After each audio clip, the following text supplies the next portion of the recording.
Today's Late News with Tracy Spicer. Heading the late news, Bill Clinton remains popular at home, even after details of his affair with Monica Lewinsky appeared on the internet. More setbacks for One Nation amid doubts Pauline Hanson will be re-elected, and the teenager who's battled and beaten the deadly meningococcal virus. But first, the World Wide Web is clogged tonight as millions queue to read every lurid detail of President Clinton's affair with Monica Lewinsky. Despite Special Prosecutor Kenneth Starr's report revealing 10 sexual encounters in the White House, most Americans still say Clinton should remain president. I don't think there is a fancy way to say that I have sinned. Another apology today, this time to Monica Lewinsky. First and most important, my family.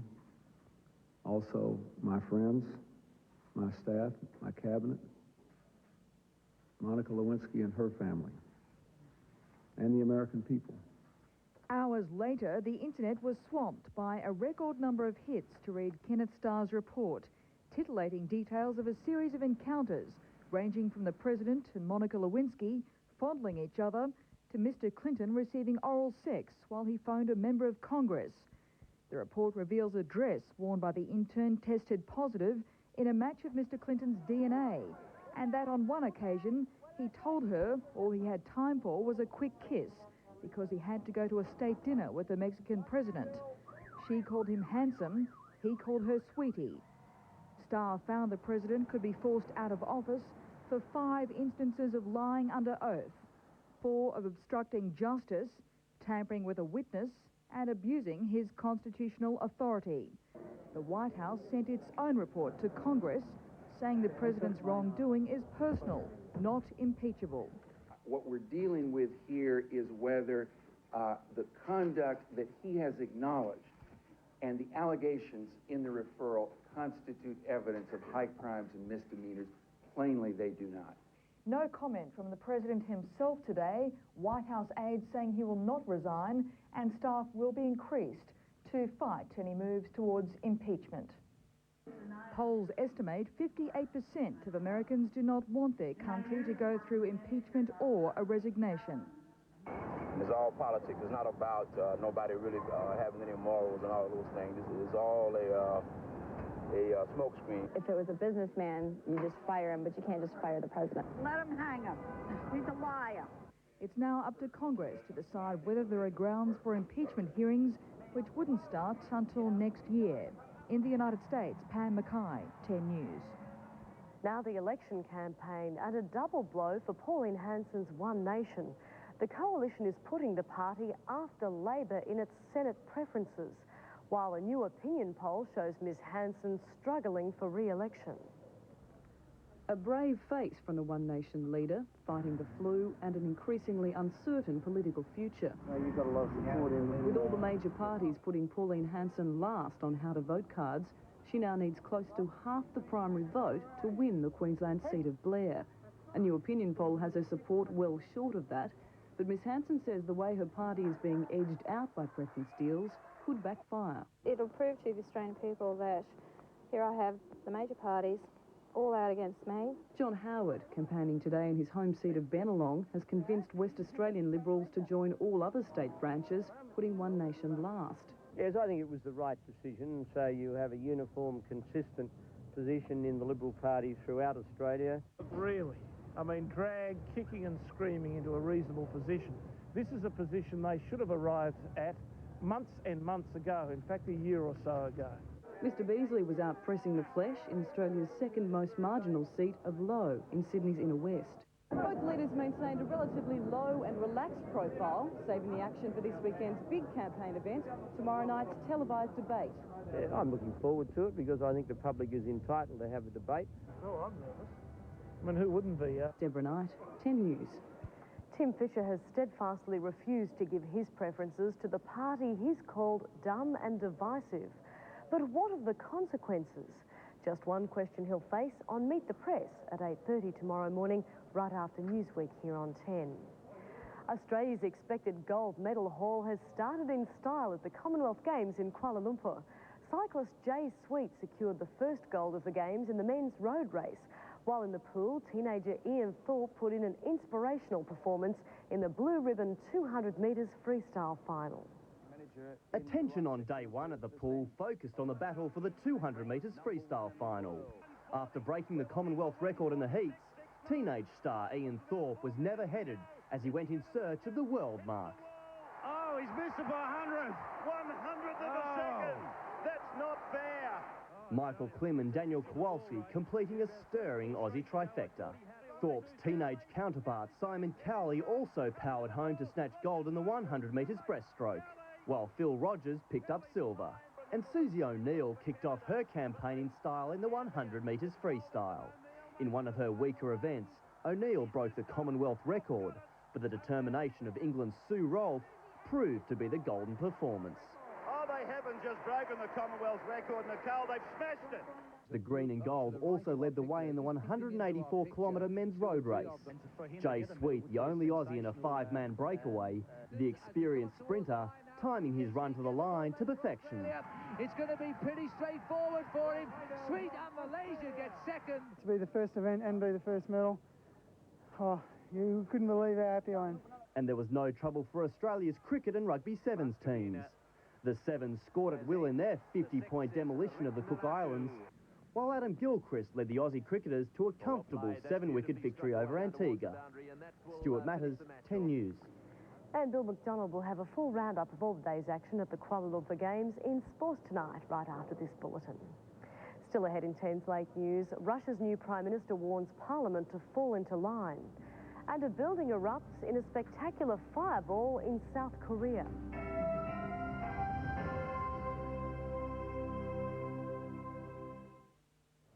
The Russian Parliament's acceptance of former spy master Yevgeny Primakov as Prime Minister has been approved by most foreign governments. And Primakov warned Russian MPs they'd have to end their constant bickering. At last, a leader they can agree on. Yevgeny Primakov didn't want to be Prime Minister, but many see him as the only person who can save the country. And when he appealed to parliamentarians for their support, he told a hushed assembly that the alternative was the breakup of Russia. The new government's priority must be to maintain the unity of Russia. We face the most serious danger of the disintegration of our country. Overwhelmingly, they confirmed him in office, 315 votes to 63. It was an uncharacteristic display of unity from a parliament normally riven by factional infighting and undignified squabbling. An exhausted President Yeltsin told the nation that Russia had drawn close to the danger line, but had pulled back from the abyss. But there has been a price to pay. The communists are to be given key ministerial posts, including economic affairs. And an old Soviet bureaucrat, Viktor Gerashenko, was named chairman of the central bank, a post he held under the communist system. The ousted Prime Minister-designate, Viktor Chernomyrdin, says all this amounts to a creeping communist coup. The deal keeps Mr. Yeltsin safe in the presidency, but it brings communists into the heart of the government and puts them in charge of economic policy. Russia is in the throes of a radical U-turn. International aid agencies warn of another refugee crisis in Europe. They say a new offensive by Serb forces in Kosovo is driving tens of thousands more civilians from their homes as winter snows approach. Serb forces have continued to mop up rebel-held areas, clearing roads and bombarding suspected KLA troop positions in the surrounding countryside.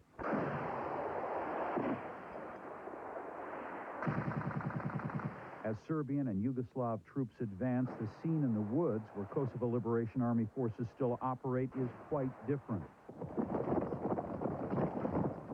The KLA is pulling back from any direct confrontations with Serb forces, engaging in a cat-and-mouse game that still allows them to maintain control of Kosovo's forests.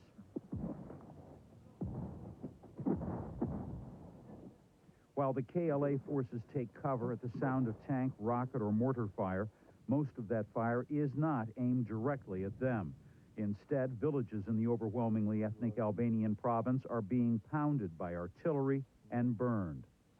Outgunned and perhaps outmanned, KLA troops are on one hand helpless to fight back, and on the other unwilling to give up. The tactics being used by both sides have resulted in a flood of refugees. More than 250,000 people are estimated to have fled the fighting, either to neighboring countries like Albania or into the countryside where there has only been limited fighting. But where there is refuge, there isn't likely to be adequate food, shelter, or medical care. And the Kosovars are running out of places to run.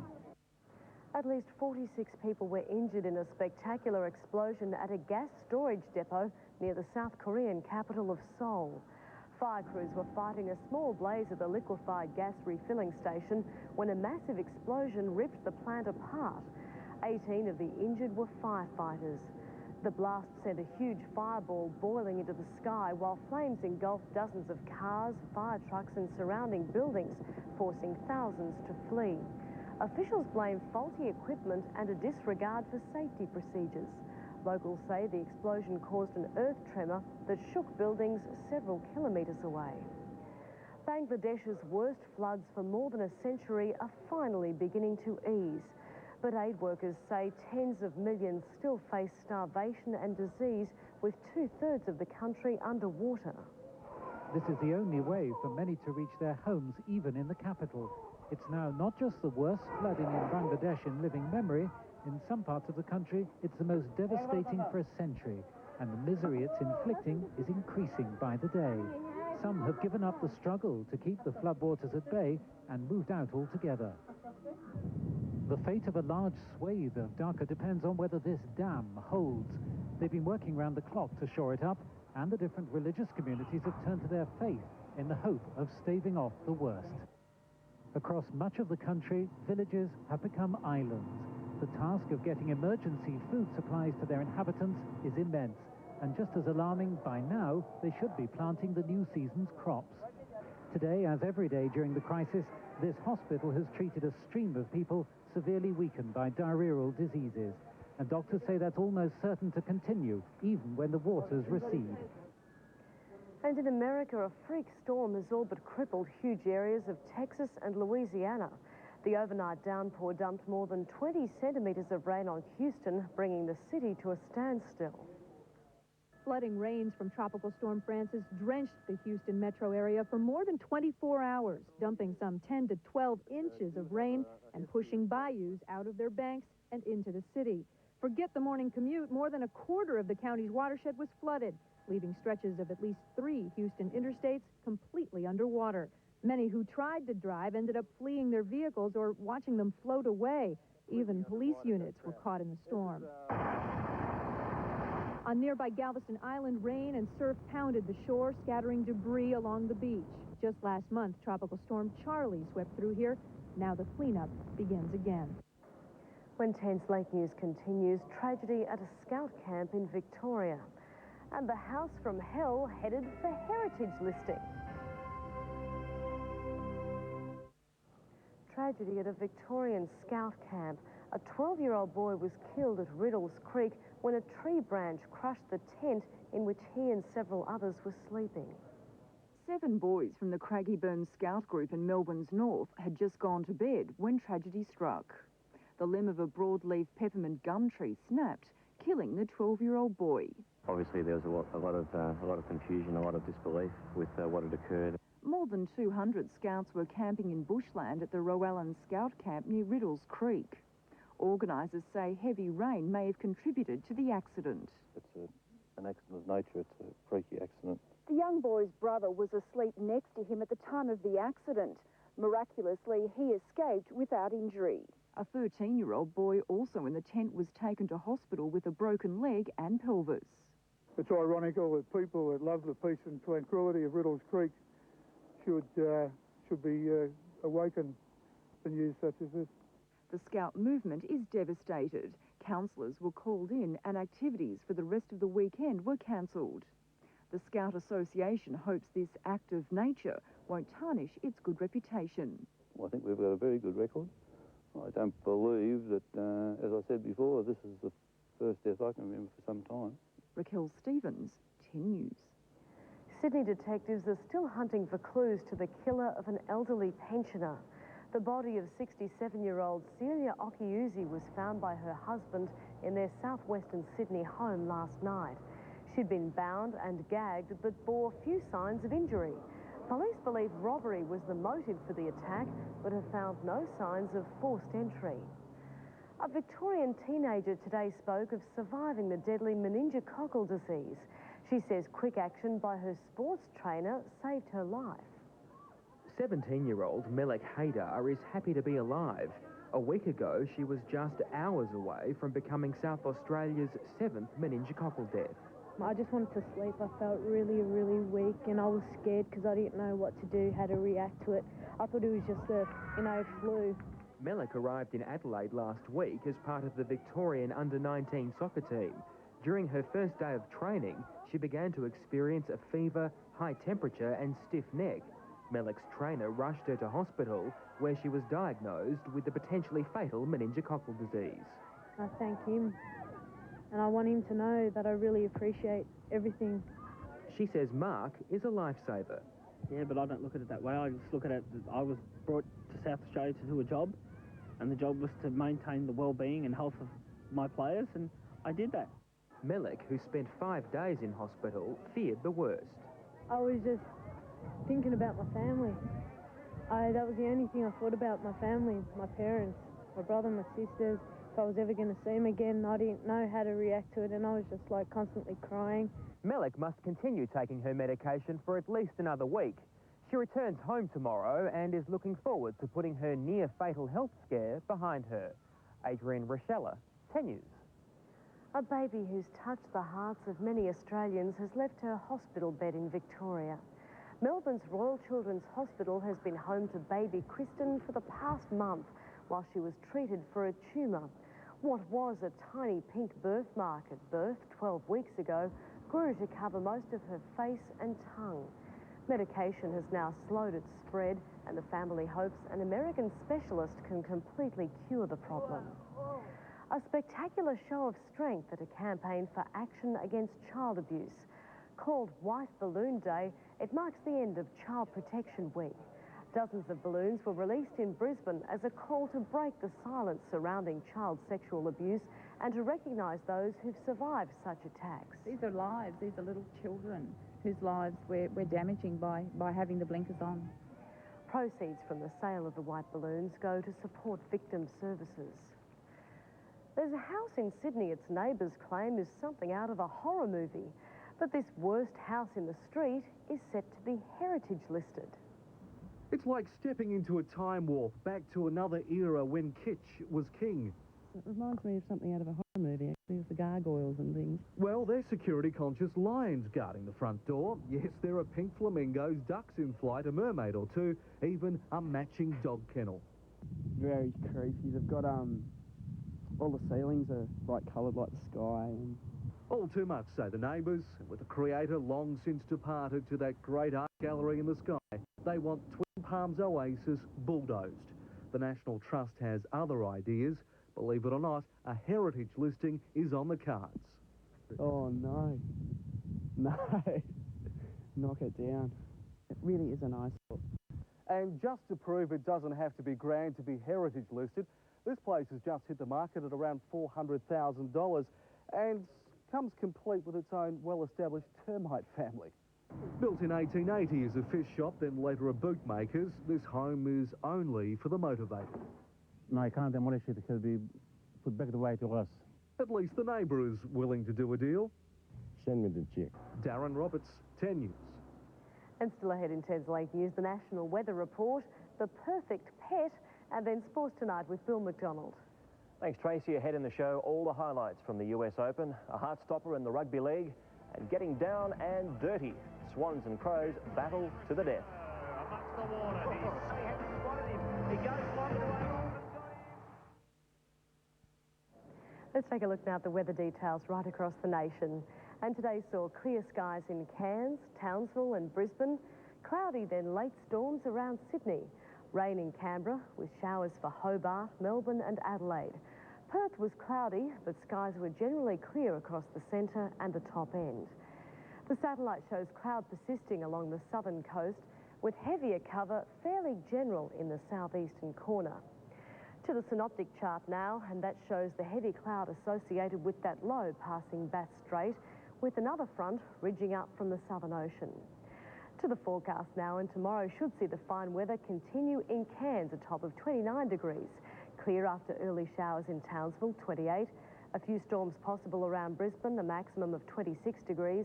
Fine in Sydney, a top of 23. Becoming fine for Canberra, 15 degrees, and Hobart, 15 also. More showers expected in Melbourne, a top of 20 degrees. Rain should clear in Adelaide, a maximum of 16. A fine day is expected in Perth, a top of 16 also, and Alice Springs and Darwin.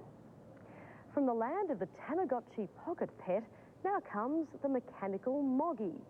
This fuzzy feline moves and meows just like the real thing. It also responds to patting, even purring and preening itself.